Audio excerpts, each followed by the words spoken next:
আজ পবিত্র জুম্মার নামাজ আদায় করে ধানের শীষের পক্ষে ভোট চেয়ে এলাকার সাধারণ মানুষ ও পথচারীদের মধ্যে লিফলেট বিতরণ করেন ঢাকা ১৮ আসনের মাটি ও মানুষের নেতা বিএনপির কান্ডারি ও ধানের শীষের মনোনয়ন প্রত্যাশী মোহাম্মদ মোস্তাফিজুর রহমান সেগুন।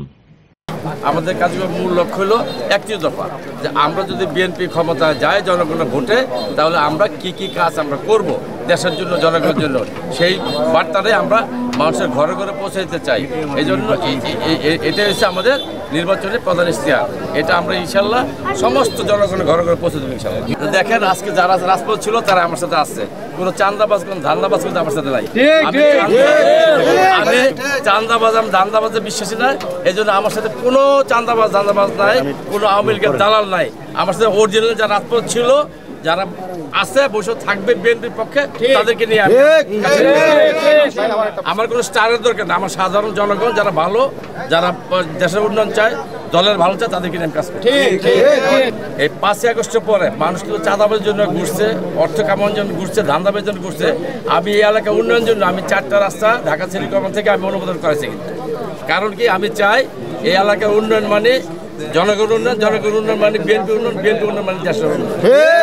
এই যে আমাদের মধ্যে এখন এই মাত্র বুঝতে হয়েছেন, এই দক্ষিণখান ইউনিয়নের সাবেক চেয়ারম্যান, দীর্ঘদিন মেম্বার ছিলেন, চেয়ারম্যান ছিলেন হাজী খলিল মোল্লা। আমাদের মাঝে বুঝতে হয়েছে হাজী মোশাররফ সাহেব, ওটা দক্ষিণখান থানা বিএনপির সভাপতি ছিলেন, সেক্রেটারি ছিলেন।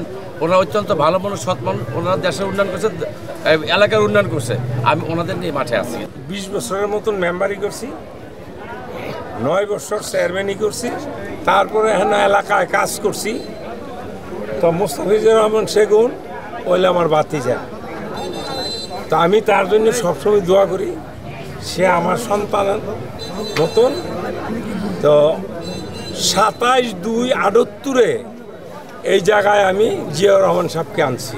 এই পর্যন্তই ওনার সুবাদে আমি এই পর্যন্ত করেছি, কোনোদিন কোনো পথ চাই নাই। জিয়াউর রহমান সাহেব বলছে একটা কথা, যে আপনি বড় নেতা হইতে যাবেন, যেই গুড়ামুষ্টি হইব মনে হয় আপনি এদের সাথে মনে হয় পারবেন না।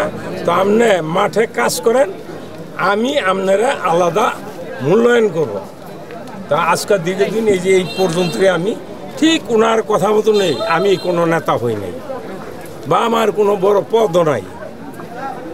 ওনার কথা শোনাব না, আমি এখনো কাজ করতেছি এবং সামনেও করব।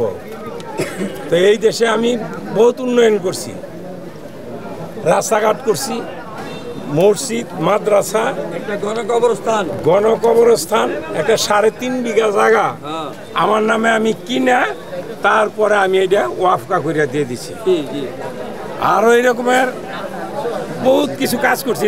সবচেয়ে বড় গুরু যে আসিল জিয়াউর রহমান সাহেব, আজকা আশা করি তার কোনো দ্বার হবে আমাদের তার ছেলে তারেক রহমান সাহেব।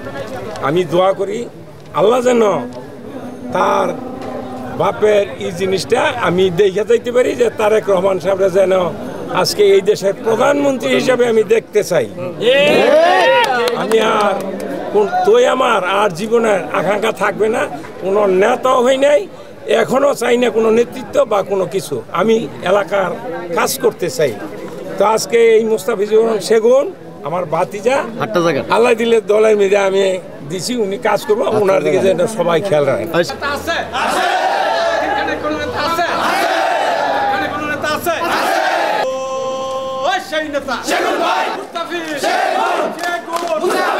বিগত 27 বছর এই দক্ষিণখান ইউনিয়ন বিএনপির সেক্রেটারি ছিলাম এবং তারপরে এই থানার দক্ষিণখান থানার সিনিয়র সহসভাপতি ছিলাম। বর্তমানে আমি এই বিএনপির সাথে আছি দীর্ঘদিন, আজকে প্রায় 40 বছর। এই ঢাকা 18 আসন থেকে আপনারা কাকে চাচ্ছেন? একসাথে এলাকার মানুষের নেতা এবং সকলের সাথে মিশে এবং ওনাকে পাইলে আমরা এই এলাকার লোকসভায় ধন্যবাদ আপনাকে। ঢাকা 18 আসন থেকে আপনারা কাকে চাচ্ছেন? সেগুন ভাই, আমরা ঢাকা 18 আসন থেকে জনাব তারেক রহমানের আমরা প্রত্যাশা করতে তারেক রহমান। আমরা ঢাকা 18 আসনে জননন্দিত জননেতা, সাবেক মৃত্যুঞ্জয়ী ছাত্রনেতা জনাব মুস্তাফিজুর রহমান সেগুন ভাইকে ঢাকা 18 আসন থেকে ধানের শীষের প্রতীকে মনোনয়ন। কেন চাচ্ছেন? আরো তো অনেক প্রার্থী আছে, কেন ওনাকে চাচ্ছেন? দেখুন, সেগুন ভাইয়ের ছাত্র জীবন কর্মজীবন যদি আমরা মূল্যায়ন করি, উনি ঢাকা বিশ্ববিদ্যালয়ের এফ রহমান হল ছাত্র সংসদের উনি সাবেক ভিপি ছিলেন, উনি বৃহত্তর উত্তর থানা ছাত্র দলের প্রতিষ্ঠাতা সভাপতি ছিলেন, উনি বিমানবন্দর থানা বিএনপির প্রতিষ্ঠাতা সভাপতি ছিলেন, উনি ঢাকা মহানগর উত্তর বিএনপির সাবেক সহসভাপতি ছিলেন এবং বর্তমানে উনি ঢাকা মহানগর উত্তর বিএনপির সিনিয়র যুগ্ম পদে উনি দায়িত্ব পালন করছেন। আন্দোলন সংগ্রামে উনি অত্যন্ত পরিচিত মুখ, নেতাকর্মীদের আস্থা এবং ভালোবাসার শেষ ঠিকানা। তাই আমরা ত্রিনিবেদের লোক, একজন স্বচ্ছ রাজনীতিবিদ হিসেবে আমরা ঢাকা 18 আসনের তৃণমূল বিএনপি, আমরা ইনশাল্লাহ ঢাকা 18 আসনের মুস্তাফিজুর রহমান সেগুন ভাইকে মনোনয়ন দেওয়ার ব্যাপারে আমরা ইনশাল্লাহ প্রত্যাশা। আমরা নতুন প্রজন্ম দেশনায়ক তারেক রহমানকে প্রধানমন্ত্রী হিসেবে অথবা বেগম খালেদাকে প্রধানমন্ত্রী হিসেবে আমরা দেখতে চাই। আমরা নতুন প্রজন্ম, তরুণ প্রজন্ম, আমাদের সর্বপ্রথম ভোট আমরা ধানের শীষে দিতে চাই। নেতৃত্বে ঢাকা 18 আসনে আপনারা চাচ্ছেন? আমরা মুস্তাফিজুর রহমান সেগুন ভাইয়ের নেতৃত্বে ঢাকা 18 আসনের ধানের শীষে প্রতীক চাই। কারণ আমি নিজে জুলাই আন্দোলনে অংশগ্রহণ করেছি। জুলাই আন্দোলনে আমার চাচা, আমার ভাই আমার সাথে ছিল, আমাদের সাথে রাজপথে একসাথে সংগ্রাম করেছি ফ্যাসিবাদ শেখ হাসিনার বিরুদ্ধে। ছাত্ররা, এই ছাত্রদল সবসময় মুস্তাফিজুর রহমান সেগুনকে সবসময় পাশে পেয়েছে। কেন সেগুন ভাইকে চাচ্ছেন? উনি একজন আরো তো প্রার্থী আছে এবং উনি এই এলাকার সন্তান, উনি এই এলাকার বংশীয় সন্তান। উনি এই সারা ঢাকা 18 আসনে যারা নমিনেশন চায় সবার চাইতে সবচেয়ে সৎ এবং আস্থাভাজন ব্যক্তিত্ব এই তৃণমূল নেতৃবৃন্দর কাছে। ধন্যবাদ। ঢাকা মহানগর উত্তর বিএনপির সিনিয়র যুগ্ম আহ্বায়ক, সাবেক নেতৃত্বজয়ী নেতা জনাব মুস্তাফিজুর রহমান সেগুন ভাইকে আমরা চাচ্ছি। বিগত 17 বছর এই অঞ্চলের থেকে বেড়ে ওঠা নেতৃত্ব মুস্তাফিজুর রহমান সেগুন ভাই আমাদেরকে সঙ্গে নিয়ে যত কর্মকাণ্ড ছিল, দলীয় নির্দেশনা ছিল, তা আমাদের সাথে নিয়ে উনি বাস্তবায়ন করেছেন। পল্টন থেকে উত্তরা গত 28 অক্টোবরের পরে নির্বাচন পরবর্তী 24 নির্বাচন পরবর্তী যে বৈষম্য বিরোধী ছাত্র আন্দোলন এবং জুলাই আগস্ট যে গণহত্যা চালিয়েছে, তখন এই সেগুন ভাই এবং আমরা কয়েকজন পাশে থেকে সেই আন্দোলনে আমরা উপস্থিত ছিলাম সশরীরে।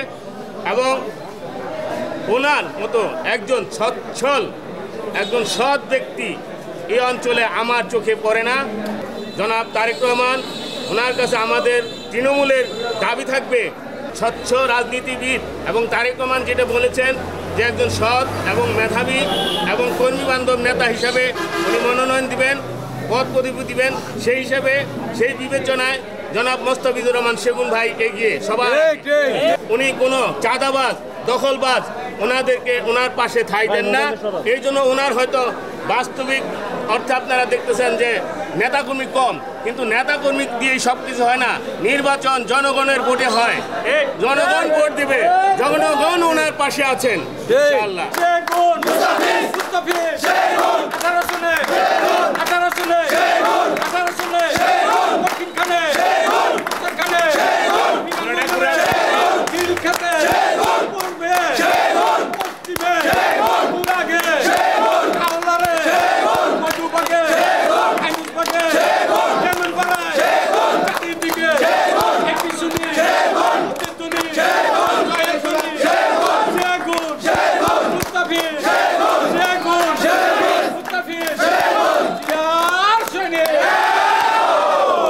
Thank you.